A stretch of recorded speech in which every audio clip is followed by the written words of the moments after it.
హల్లెలూయా యెహోవా హల్లెలూయా యెహోవా షాలు ఉత్సాహగానము చేసేదము గణపరచెదము మన యేసయ్య నామములో ఉత్సాహగానము చేసేదము గణపరచెదము మన యేసయ్య నామములో హల్లెలూయా యెహోవా రాఫా హల్లెలూయా యెహోవా షమ్ హల్లెలూయా యెహోవా ఈరే హల్లెలూయా యెహోవా షాలోమ్ హల్లెలూయా యెహోవా రాఫా హల్లెలూయా యెహోవా షమ్మా హల్లెలూయా యెహోవా ఈరే హల్లెలూయా యెహోవా షాలోమ్.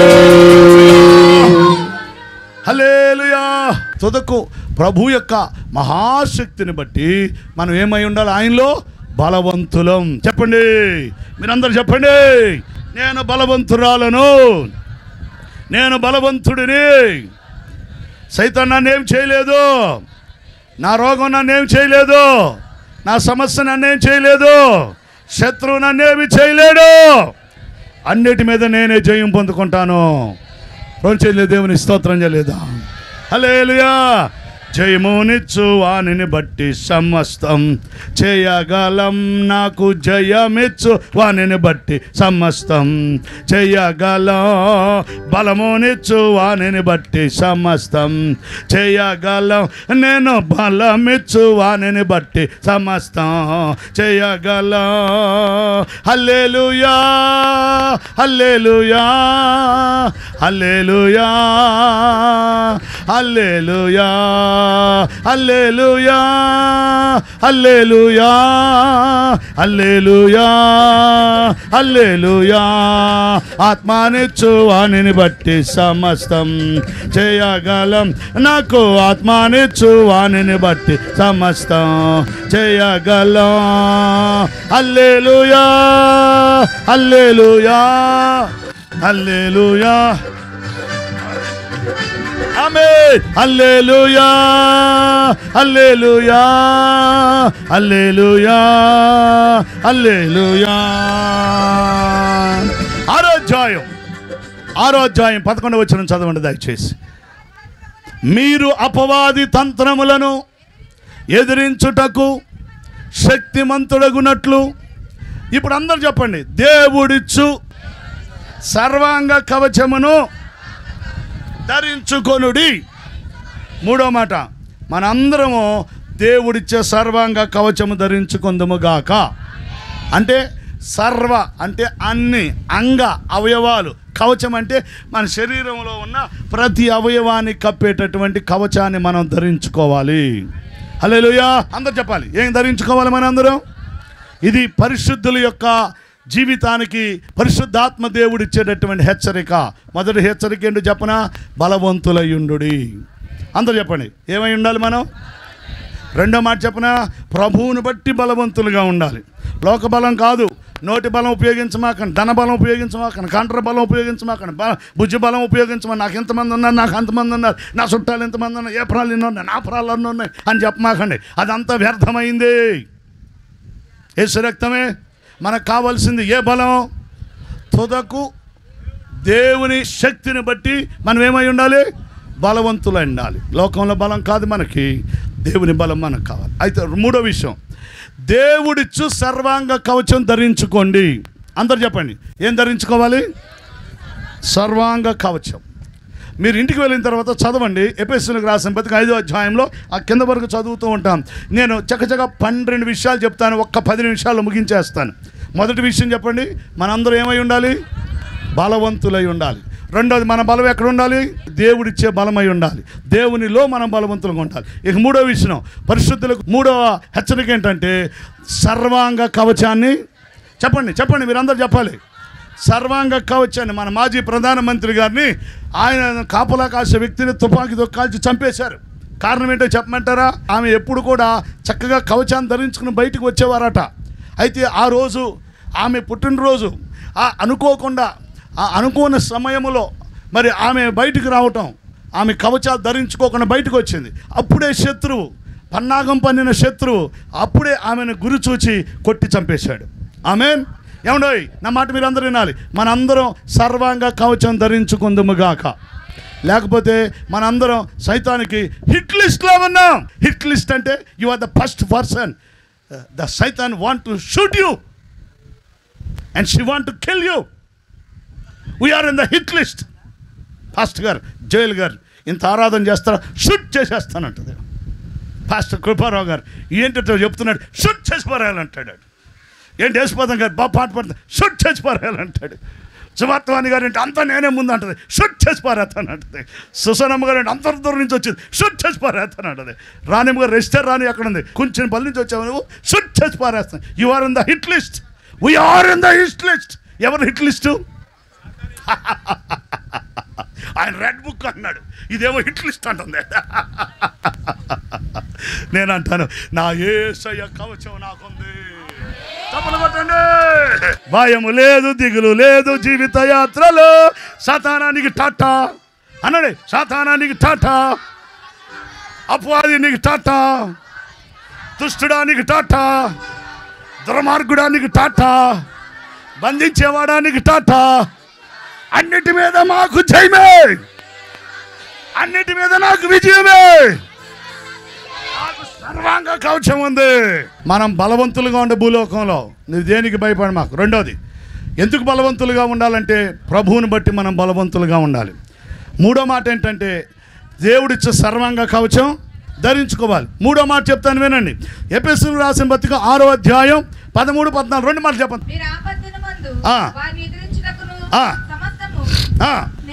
నెరవేర్చిన వారై. 5వ మాట దేవుని స్తోత్రం కలుగును గాక. 6వ అధ్యాయం 14వ వచనంలో ఏముందంటే సత్యమని దట్టి కట్టుకొనుడి. వినండి వినండి, ఏం కట్టుకోవాలి? సత్యమని దట్టి కట్టుకోవాలి. ఏం కట్టుకోవాలి? దేనికి చెప్పండి? దేనికి? దేవుని పిల్లలు, పరిశుద్ధులు, నీతిమంతులకి సత్యమని దట్టి ఉండాలి. హల్లెలూయా చెప్దామా? తర్వాత ఇంకో మాట 14వ వచనంలో నీతి అను మైమరుపును కవచమును ధరించుకొనుడి. ఏం ధరించుకోవాలి? నీతి. అందరు చెప్పాలి, ఏం ధరించుకోవాలి? అది నువ్వు నీతి అనే కవచం కావాలి నీకు. నీతి లేకపోతే సైతాన్ని నోడించేస్తాడు. నీతి లేకపోతే, పరిశుద్ధత లేకపోతే, యథార్థత లేకపోతే సైతాన్ని నిన్ను బలహీనపరిచేస్తాడు. కాబట్టి నీతి అను మైమరుపు తొడుక్కోవాలి. తర్వాత ఇంకో మాట, పాదములకు సమాధాన సంబంధమైన సిద్ధ మనసు అనే జోడు తొడుక్కోవాలి. దేనికి? పాదాలకు ఏముండాలి? సిద్ధ మనసు అనే జోడు. పాదాలకు చెప్పులు ఉండాలి. నాకు ఒకసారి అప్పుడప్పుడు కల వస్తుంది, నా చెప్పులు పోయినట్టు. చెప్పులు పోయినట్టు. చెప్పులు పోయినట్టు దాని అర్థం ఏంటి? సమాధానం పోయిందని అర్థం. అయ్యారండి రాత్రి నా చెప్పులు పోయినట్టు కాలు. ఒక చెప్పు పోయిందండి, ఇంకో చెప్పు ఉందండి. 2 చెప్పు లేకపోతే ఒక చెప్పు ఉంటే ఏం ఉపయోగం? ఒక చెప్పు ఉంటే ఒక చెప్పు వేసుకెళ్తావా? ఇదెవడు ఆయన పెచ్చోడా మంచోడా అంటారు. కాబట్టి సమాధానం. చెప్పులు అంటే ఏంటి చెప్పండి? తర్వాత మాట, ఇవన్నీ కాక విశ్వాసమను ఏముండాలి చెప్పండి? డాలు. డాలు ఇదిగో ఇట్లా పట్టుకోండి, మీ చేతి పట్టుకోండి. డాలు అంటే గుండ్రంగా ఉంటుంది, దాన్ని పట్టుకోవడానికి కాగడ ఉంటుంది, హ్యాంగర్ ఉంటుంది. ఇట్లా పట్టుకుంటాం మనం. దాన్ని ఏమంటారు? ఎందుకంటే సైతాను బాణాలు వేస్తూ ఉంటాడు. పోలీసులు పట్టుకుంటూ ఉంటారు. పోలీసులు ఏమైనా రాళ్ళు ఎత్తున్నాను కూడా పట్టుకుంటారంట, డాలు పట్టుకుంటారు. అప్పుడు వచ్చే ఈ రాళ్ళన్నీ, బాణాలన్నీ దేనికి తగులుతాయి? కాబట్టి మన అందరికీ ఏముండాలి? సైతాను బాణం వేస్తాడు నీ మీద, నువ్వేం చేయాలి? పట్టుకోవాలి. అప్పుడు సైతాన్ నీ మీద ఎన్ని రాళ్ళు వేసినా, చెప్పాలి మీరు చెప్పాలి, ఎన్ని రాళ్ళు వేసినా నీకు తగలకుండా నువ్వు కాపాడుకోగలుగుతావు. స్తోత్రం చెల్లిద్దాం, 2 చేతులు ఎత్తాం అందరం. హల్లెలూయా. తర్వాత రక్షణ అనే శిరస్నానం. ఏం కావాలి?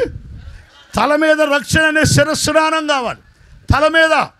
ఎందుకనంటే నా కళ్ళు, చెవులు, ముక్కు, నోరు యేసు కోసమే, నా కాళ్ళు, చేతులు, దేహమంతా యేసు కోసమే. నా కళ్ళు, చెవులు, ముక్కు, నోరు యేసు కోసమే, నా కాళ్ళు, చేతులు, దేహమంతా యేసు కోసమే. పరిశుద్ధత నాకియుమా, పరిశుద్ధత నాకియుమా, పాటలు పాడి నాట్యమాడి ఆనందించేదా అనండి. ఆనందించేదా, అలా పాటలు పాడి నాట్యమాడి ఆనందించేదా. అలాగే పాటలు పాడి నాట్యమాడి ఆనందించేదా. నా కళ్ళు చెవులు ముక్కును యేసు కోసమే, నా కాళ్ళు చేతులు దేహమం యేసు కోసమే. నీలో ఎప్పుడు పాపం ఉంటుందో నీకు దుఃఖం ఉంటుంది. నీలో ఎప్పుడైతే పాపం ఉంటుందో నీకు వేదన ఉంటుంది.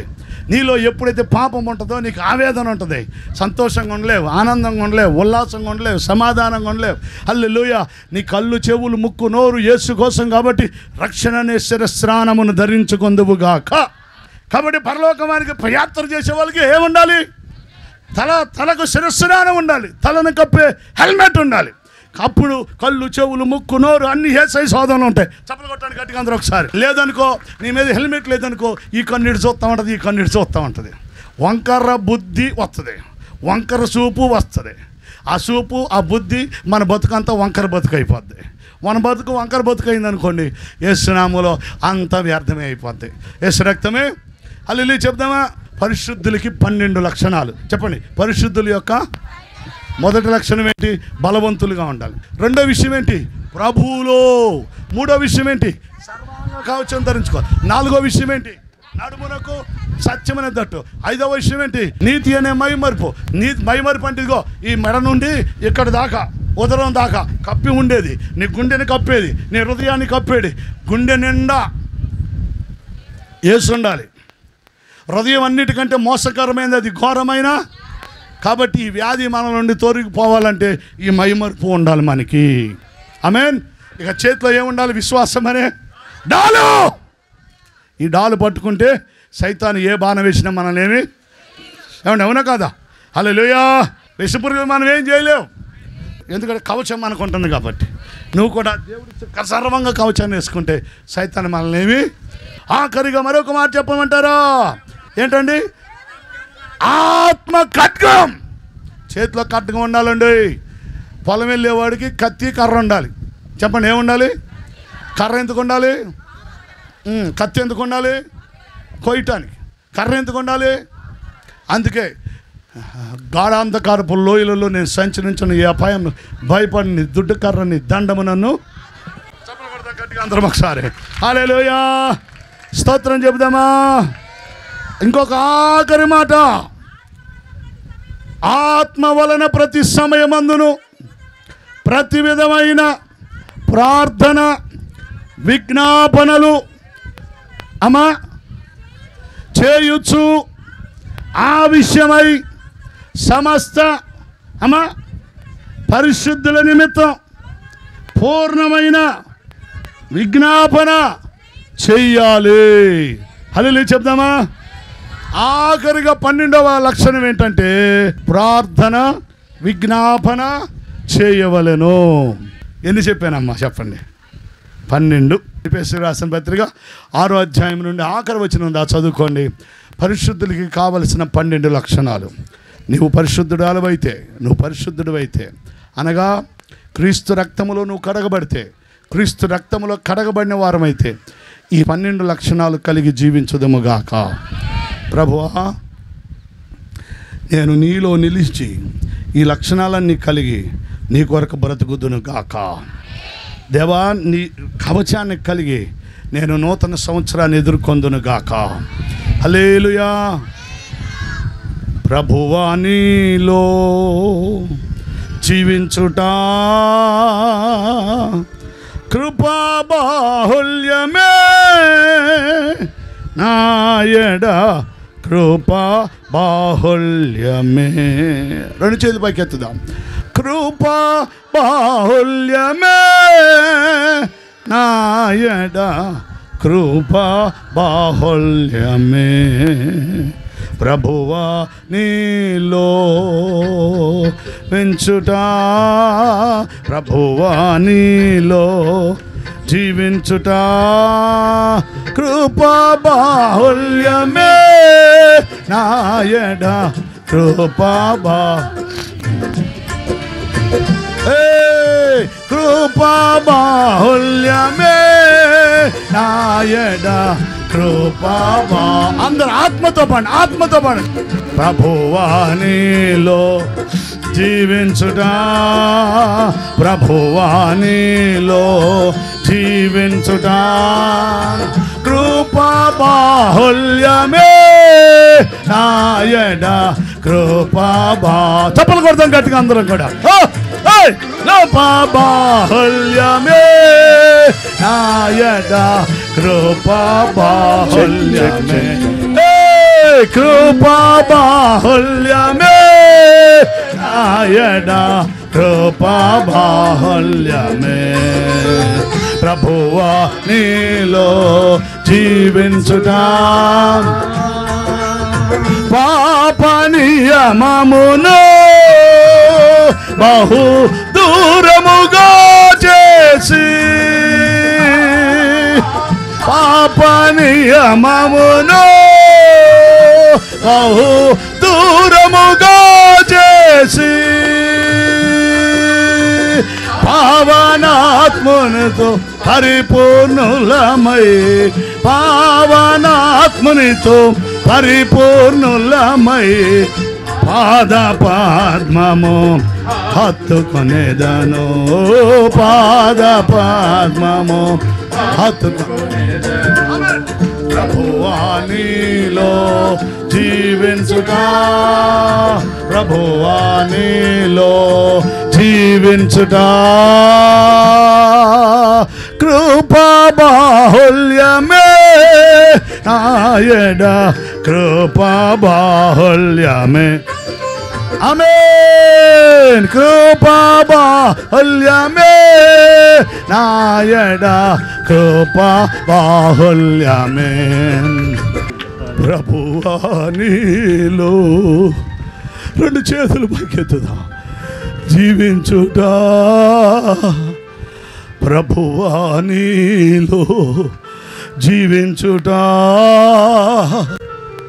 కృపా బాహుల్యమే యేసయ్యా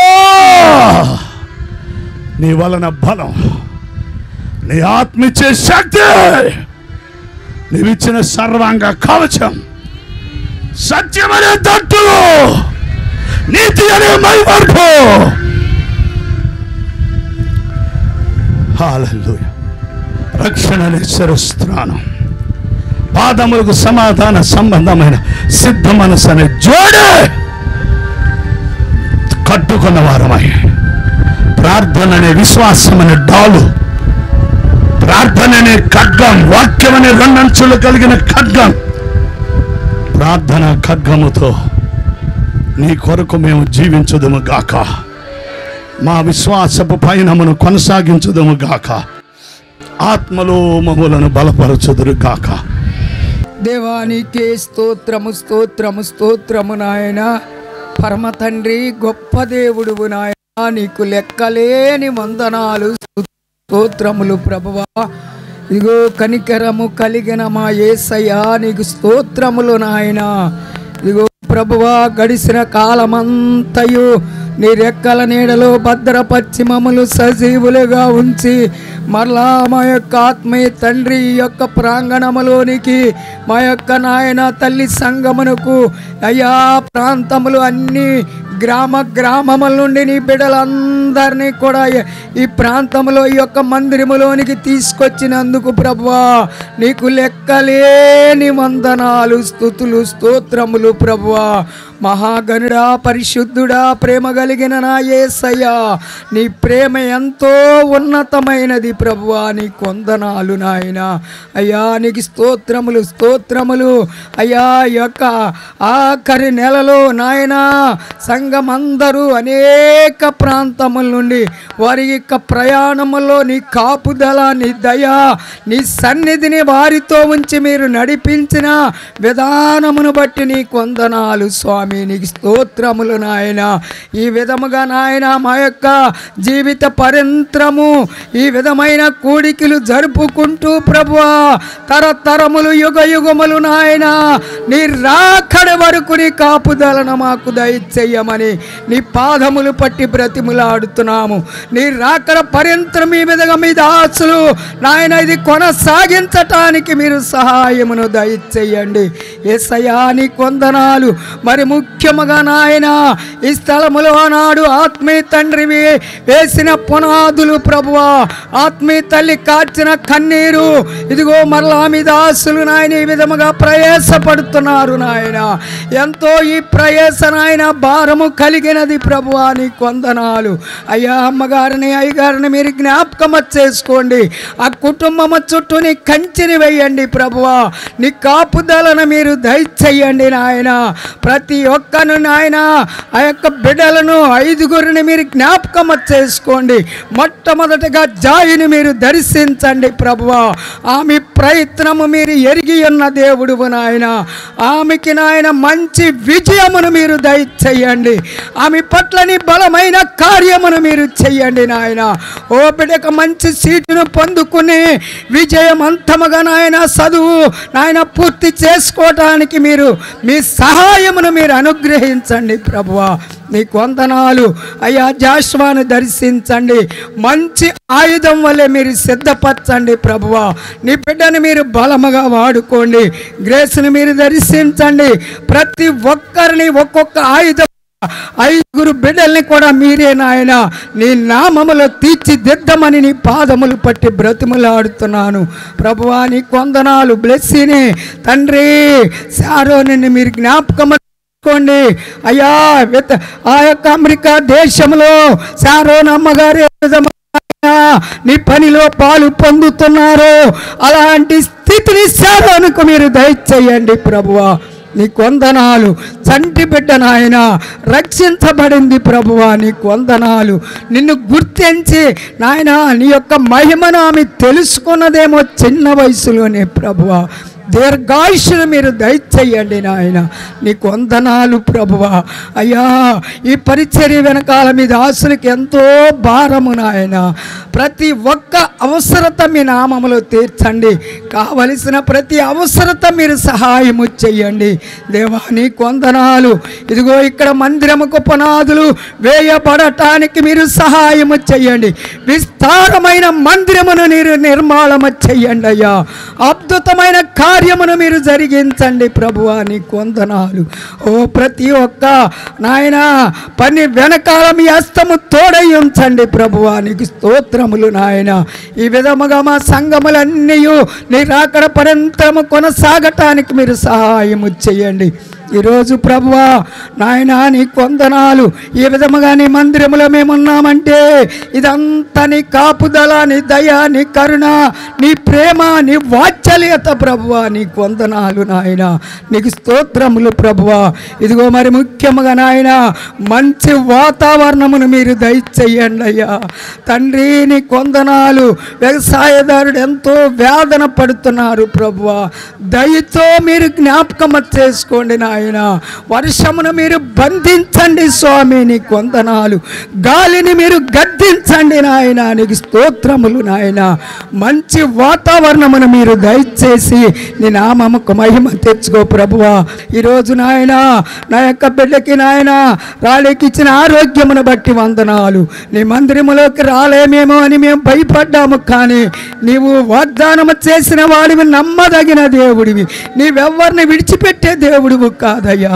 నీ బిడ్డ నీవు నడిపించి నెమ్మదిచ్చినందుకు నీకు లెక్కలేని వందనాలు, స్తుతులు, స్తోత్రములు అయ్యా. కూడి ఉన్న ఈ యొక్క సంఘము చుట్టూ నీ కంచిని ఉంచండి.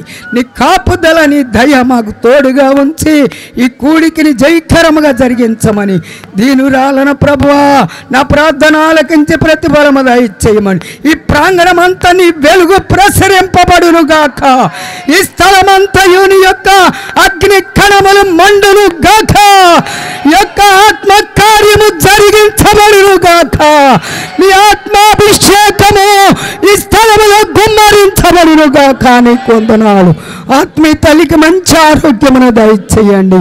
నీ పాదములు బట్టి బ్రతిములాడుతున్నాను స్వామి.